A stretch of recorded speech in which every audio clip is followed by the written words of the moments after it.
बिस्मिल्लाहिर्रहमानिर्रहीम।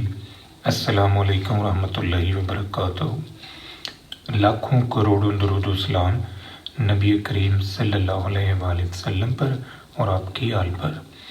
आज बेटा हमारा टॉपिक है correlation and types of correlation. Interdependence between random variables is called correlation. Coefficient of correlation measures the strength of linear relationship between variables. It is denoted by R and its range is -1 to +1. अब जो correlation है बेटा ये interdependence है between two variables और इस interdependence को measure करने के लिए हम जो symbol use करते हैं वो R का है और ये जो R की वैल्यू है ये आइडेंटिफाई करती है रिलेशन की डायरेक्शन और रिलेशन की स्ट्रेंथ। यानी जो न्यूमेरिकल आंसर है आर का उसकी वैल्यू से, उसकी न्यूमेरिकल वैल्यू से हमें पता चलता है कि रिलेशन कितना स्ट्रॉन्ग है या वीक है या परफेक्ट है। इसी तरह जो उसका सिंबल होता है उस न्यूमेरिकल वैल्यू का जो सिंबल होगा, अगर वो सिंबल प्लस का है तो वो आइडेंटिफाई करेगा कि दोनों वेरिएबल में जो रिलेशनशिप है वो पॉजिटिव है, और अगर वो आंसर नेगेटिव आ रहा है तो फिर इसका मतलब है कि दोनों वेरिएबल के अंदर इनवर्स से रिलेशनशिप जो है वो एग्जिस्ट कर रहा है। अब हम बेटा इसकी टाइप्स पे आते हैं। सबसे पहली टाइप जो है वो है सिंपल कोरिलेशन। अब सिंपल कोरिलेशन जो है नाम से ही जाहिर है, सिंपल मीन के दो वेरिएबल्स का रिलेशनशिप है। Interdependence between two variable is called simple correlation. For example, saving and investment है, income and consumption है। अब यहाँ पर बेटा आपने जो सबसे बुनियादी कॉन्सेप्ट है वो ये समझना है कि इंटरडिपेंडेंस किसे कहते हैं। इंटरडिपेंडेंस का मतलब होता है कि दोनों वेरिएबल एक ही वक्त में इंडिपेंडेंटली भी बिहेव करते हैं और डिपेंडेंटली भी बिहेव करता है। यानी उनका जो म्यूचुअल रिलेशनशिप है वो इस तरह का है कि दोनों वेरिएबल में से आप डिफरेंशिएट नहीं कर पाते कि कौन सा वेरिएबल इंडिपेंडेंट है और कौन सा डिपेंडेंट है। ज़रा देखिए मैं आपको इसको एक्सप्लेन करके बताता हूँ कि टू वे रिलेशनशिप जो है या जो कोरिलेशन है ये होता क्या है। देखिए बेटा जो सेविंग है ये डिपेंड करती है इन्वेस्टमेंट पे और इन्वेस्टमेंट जो है ये डिपेंड करती है सेविंग के ऊपर। जब आपकी सेविंग बढ़ेगी तो आप उस बढ़ी हुई सेविंग से कारोबार करोगे और जब आप कारोबार करोगे आप पैसा कमाओगे। आप कभी भी ऐसा नहीं होगा कि सारे पैसे खर्च कर दें, बल्कि आप उनमें से कुछ पैसे बचाओगे। इसका मतलब है कि फिर जो सेविंग है वो इन्वेस्टमेंट पे बेस कर रही है। तो ये जो रिलेशनशिप है ये टू वे होता है। अब इस सिंपल रिलेशनशिप के अंदर फिर फर्दर जो टाइप्स हैं उनमें सबसे पहली है पॉजिटिव कोरिलेशन। अब पॉजिटिव कोरिलेशन क्या है? एक ऐसा रिलेशनशिप है जिसमें दोनों वेरिएबल जो हैं वो एक ही सिमत में मूव करते हैं। यानी या वो दोनों के दोनों बढ़ते हैं या फिर दोनों के दोनों कम होते हैं। यानी इनमें इनवर्स रिलेशन नहीं होता बल्कि डायरेक्ट रिलेशन होता है। यानी दोनों वेरिएबल ने इंक्रीज करना है या दोनों ने डिक्रीज करना है। ज़रा इस डाटे को आप ऑब्जर्व करें। यहाँ पर x की वैल्यू देखिए बढ़ रही है और y भी आपका इंक्रीज कर रहा है। तो हम ये कह सकते हैं कि इन दोनों में पॉजिटिव रिलेशनशिप मौजूद है। मज़ीद देखें ये जो स्कैटर प्लॉट है, इस स्कैटर प्लॉट के अंदर जो हमारे पास एक्स और वाई की ऑब्जर्वेशंस हैं उनको ग्राफ पे प्लॉट करने से जो हमें पैटर्न मिल रहा है वो पैटर्न जो है वो इंक्रीजिंग है, यानी वो अपवर्ड मूव कर रहा है। तो हम ये कह सकते हैं कि यहाँ पर जो कोरिलेशन है दोनों वेरिएबल में वो कोरिलेशन जो है वो डायरेक्ट है, वो कोरिलेशन पॉजिटिव है। इसकी एग्जांपल्स में देखें बेटा, interdependence between saving and investment, income and consumption, temperature and volume of gas. ये तीनों एग्जाम्पल जो है इनमें पॉजिटिव कोरिलेशन है, दोनों वेरिएबल या बढ़ते हैं या दोनों के दोनों कम हो रहे होते हैं। तो इस वजह से हम ये कह सकते हैं कि यहाँ पर पॉजिटिव रिलेशनशिप फॉल कर रहा है। अब दूसरी खास बात बेटा ये देखें कि जो इस कोरिलेशन की न्यूमेरिकल वैल्यू होगी वो प्लस की होगी, एक बात, और दूसरा जो इसका न्यूमेरिकल आंसर होगा कोरिलेशन कोएफिशिएंट का वो इंडिकेट करेगा रिलेशन की स्ट्रेंथ। देखें यहाँ पर 0.98 है, आर का आंसर 0.98 है और ये प्लस है, तो ये प्लस जो है ये इंडिकेट कर रहा है कि वेरिएबल्स में रिलेशन जो है वो पॉजिटिव है और ये 0.98 जो है ये 1 के करीब चला गया है, +1 के, इस वजह से ये रिलेशन जो है बड़ा स्ट्रॉन्ग है। अब दूसरी तरफ ये वाला आर जरा आप नोटिस करें, यहाँ पर भी प्लस ही है लेकिन यहाँ रिलेशनशिप जो है ये ज़्यादा स्ट्रॉन्ग नहीं है, ये वीक रिलेशनशिप है। उसकी वजह ये है कि ये जो आंसर है ये 0 के करीब है। अब ये कह लें कि अगर एक वेरिएबल में बहुत ज़्यादा तब्दीली होती है तो फिर दूसरे वेरिएबल में कोई थोड़ी सी तब्दीली वाक़या होती है, तो ये रिलेशनशिप जो है कोई बहुत ज़्यादा स्ट्रॉन्ग नहीं है। अब दूसरी तरफ देखें बेटा, जो नेगेटिव कोरिलेशन है, नेगेटिव कोरिलेशन में क्या है कि हमारे जो दोनों वेरिएबल हैं वो अपोजिट फॉर्म में मूव करता है, यानी अगर आपका x बढ़ेगा तो y कम होगा, अगर x जो है वो कम होगा तो y बढ़ेगा। आप इस पैटर्न को ज़रा देखिए, x की वैल्यू जो है वो इंक्रीज़ कर रही है और दूसरी तरफ y जो है ये कम हो रहा है। तो यहाँ पर जो रिलेशनशिप है दोनों वेरिएबल में वो इन्वर्स है या वो नेगेटिव है। अगर हम इस स्कैटर प्लॉट को देखें तो यहाँ पर जो मैंने डाटे को प्लॉट किया ग्राफ के ऊपर, तो ये जो पैटर्न मुझे मिला ये डिक्रीजिंग है कि x की वैल्यूज़ जो है ये बढ़ रही हैं और y की वैल्यू में कमी वाक़या हो रही है। तो ये जो रिलेशनशिप यहाँ पर है ये नेगेटिव कोरिलेशन है और यहाँ पर जो कोरिलेशन का न्यूमेरिकल आंसर होगा वो माइनस में आएगा। अब बेटा इसकी जो एग्जांपल्स हैं, एग्जाम्पल इसमें है प्राइस और डिमांड। अगर प्राइस बढ़ेगी तो डिमांड कम हो जाएगी। Volume of gas and pressure, अगर आप प्रेशर को लूज़ करेंगे तो वॉल्यूम ऑफ गैस जो है वो बढ़ जाएगा। सेविंग एंड इंटरेस्ट रेट, जितनी ज़्यादा सेविंग होगी इंटरेस्ट रेट उतना ही कम होगा।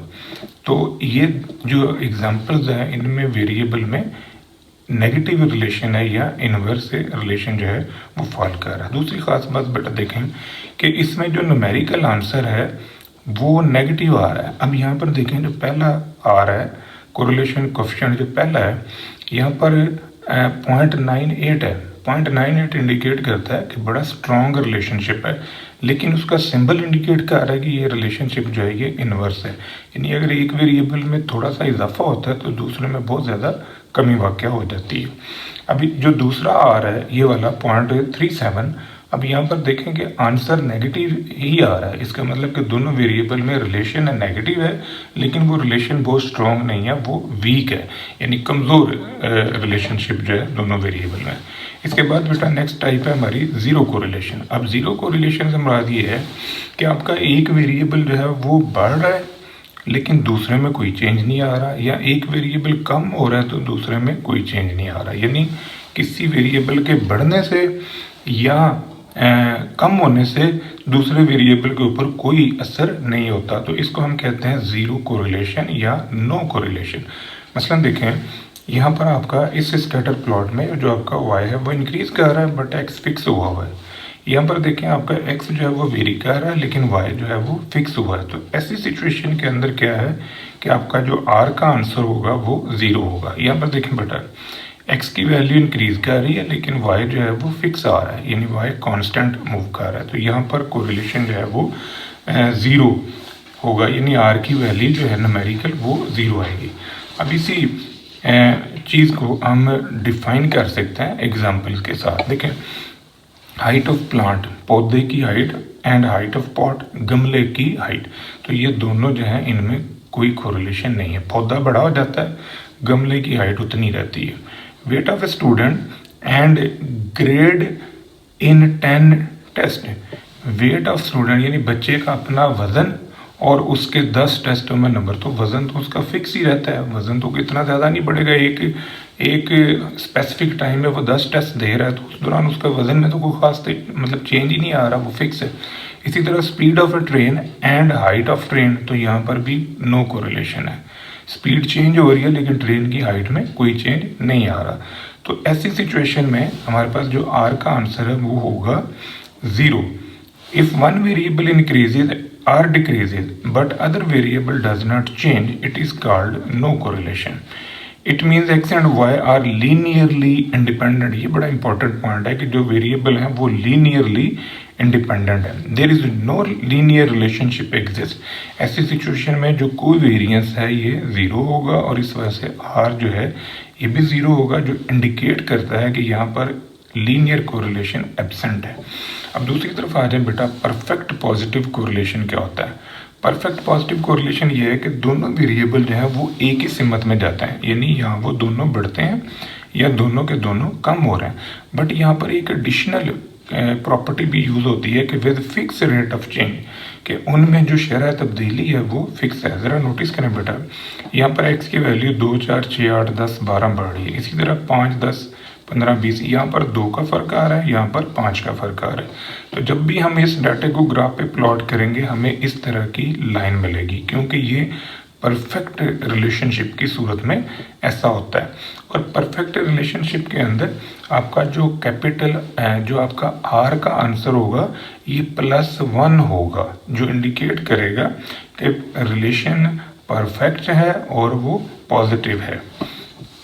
अब मजीद देखें बेटा, if both variable move in same direction with fix rate of change it is called perfect positive correlation. The value of correlation coefficient is +1। अब दूसरी तरफ देखें बेटा, जो नेगेटिव कोरिलेशन है, परफेक्ट नेगेटिव कोरिलेशन है। परफेक्ट नेगेटिव कोरिलेशन में क्या है कि दोनों वेरिएबल जो है वो अपोजिट सिमत में जाएंगे, यानी उनमें जो डायरेक्शन होगी वो इनवर्स होगी। एक वेरिएबल जो है वो बढ़ेगा तो दूसरा कम होगा, लेकिन जो रेट ऑफ चेंज है वो सेम होगा। देखें x बढ़ रहा है, y कम हो रहा है, x कम हो रहा है, y बढ़ रहा है, but fix rate of change. इस डाटे को ज़रा ऑब्जर्व करें, यहाँ पर x की वैल्यूज़ में इजाफा हो रहा है और ये y की वैल्यूज़ में कमी हो रही है। यहाँ पर 1 यूनिट का इजाफा हो रहा है, यहाँ 10 यूनिट की कमी हो रही है। तो जब हम इस डाटे को ग्राफ पे प्लॉट करेंगे तो इस तरह का हमें स्कैटर प्लॉट जो है वो मिलेगा और ये परफेक्ट कोरिलेशन को इंडिकेट कर रहा है। ऐसी सिचुएशन में जो हमारा r का आंसर होगा वो -1 होगा, यानी दोनों वेरिएबल जो हैं वो एक ही अपोजिट सिमत में जा रहे हैं और उनमें जो रेट ऑफ चेंज है वो सेम है। It's called perfect negative correlation और इसके लिए कोरिलेशन कोएफिशिएंट जो है वो -1 है। अब नेक्स्ट टाइप है बेटा मल्टीपल कोरिलेशन क्या होता है। अब मल्टीपल कोरिलेशन जो है measure the degree strength of relationship between a variable and combine influence of independent variable. इसमें हम इंडिपेंडेंट वेरिएबल को जो इंडिपेंडेंट वेरिएबल है उनका कंबाइन इन्फ्लुएंस जो है वो स्टडी करते हैं विद एन अदर वेरिएबल, यानी उसे आप कह लें कि डिपेंडेंट वेरिएबल। तो उनका जो कंबाइन रिलेशनशिप है उसको आप study, it is denoted by capital R और इसकी रेंज जो है वो 0 से लेके 1 तक है। इसकी एग्जांपल देखें बेटा, जो वीट है वो वीट यील्ड जो है गंदम की पैदावार rain, seed, labour, medicine, fertiliser इन सब पे बेस कर रही है। तो इन सारों का जो कंबाइन इन्फ्लुएंस्ड है उसकी स्टडी है वीट यील्ड के साथ। मार्क्स की स्टडी है, आप चेक करते हो कि जो मार्क्स में कमी पेशी होती है उसका जॉइंट इफेक्ट जो है ना वो इन सब के साथ है। कैसे? स्टडी है, फ्रेंडशिप है, कॉलेज, एकेडमी, होम, इंटरनेट वगैरह जो भी बच्चा यूज़ कर रहा है, तो इन सारों का कंबाइन इन्फ्लुएंस जो है वो आप मार्क्स के ऊपर देखते हो। अब जो मल्टीपल कोरिलेशन है, अगर हम 3 वेरिएबल को स्टडी करें x1, x2, x3, तो ऐसी सिचुएशन में ये हमारे पास 3 टाइप के मल्टीपल कोरिलेशन बन सकते हैं कि 1 को आप स्टडी कर रहे हो 2, 3 के साथ, 2 वेरिएबल को स्टडी कर रहे हो 1, 3 के साथ, 3 वेरिएबल को स्टडी कर रहे हो 1, 2 के साथ। तो इसी तरह बेटा एक है पार्शियल कोरिलेशन। अब पार्शियल कोरिलेशन में क्या है कि हम 2 वेरिएबल की इंटरडिपेंडेंस या 2 वेरिएबल की रिलेशनशिप को स्टडी करते हैं और बाकी सारों के असर को हम फिक्स करार दे देते हैं। तो ऐसे रिलेशनशिप को हम कहते हैं partial correlation. Partial correlation measures the degree of linear relationship between two variables keeping the effect of other variable as constant. It is denoted by small r x y dot g. ये जो dot G है ये fix है, ये constant है। इसकी जो range है वो -1 से लेके +1 के दरमियान होगी। अगर हम 3 वेरिएबल को स्टडी करें x1, x2, x3, तो इनके जो पॉसिबल पार्शियल कोरिलेशंस होंगे वो r12.3, r23.1 या r13.2 होंगे। तो इनकी जो रेंज है वो -1 से लेके +1 के दरमियान होगी। इसके बाद है रैंक कोरिलेशन। अब रैंक कोरिलेशन ये कभी ऐसा होता है कि हमारे वेरिएबल्स में डायरेक्ट रिलेशनशिप नहीं होता, यानी वो वेरिएबल का पैटर्न ऐसा होता है कि उनमें हम आइडेंटिफाई नहीं कर पाते कि उनमें रिलेशनशिप की नोयत कैसी है। तो फिर हम क्या करते हैं, हम अपने डाटे की रैंकिंग करते हैं, यानी हम रैंक्स बनाते हैं अकॉर्डिंग टू मैग्नीट्यूड। अब मैग्नीट्यूड से मुराद ये है कि जो वैल्यू सबसे बड़ी होगी उसे आप 1 नंबर दोगे, उसके बाद जो आएगी उसे 2 नंबर, फिर उसके बाद जो आएगी उसे 3 नंबर। तो ऐसे आप डाटे की रैंकिंग करोगे और फिर उन रैंक्स के दरमियान जो है आप कोरिलेशन मालूम करोगे। ऐसे कोरिलेशन को हम कहते हैं rank correlation. It is denoted by RS। ये जो नीचे S है ये स्पीयरमैन्स रैंक कोरिलेशन कोफिशिएंट के लिए इस्तेमाल किया जाता है, यानी ये जो S है ये स्पीयरमैन्स रैंक कोरिलेशन कोफिशिएंट, और इसकी जो रेंज है वो -1 to +1 है। ये इसका possible formula 1 - 6 mission d² n × n² -1। अब यहाँ पर d जो है ये x - y भी हो सकता है और y - x भी हो सकता है। ये था बेटा आज का हमारा टॉपिक। दुआ में याद रखिएगा। इंशाल्लाह अगली वीडियो के साथ फिर हाजिर होंगे। फी मान अल्लाह।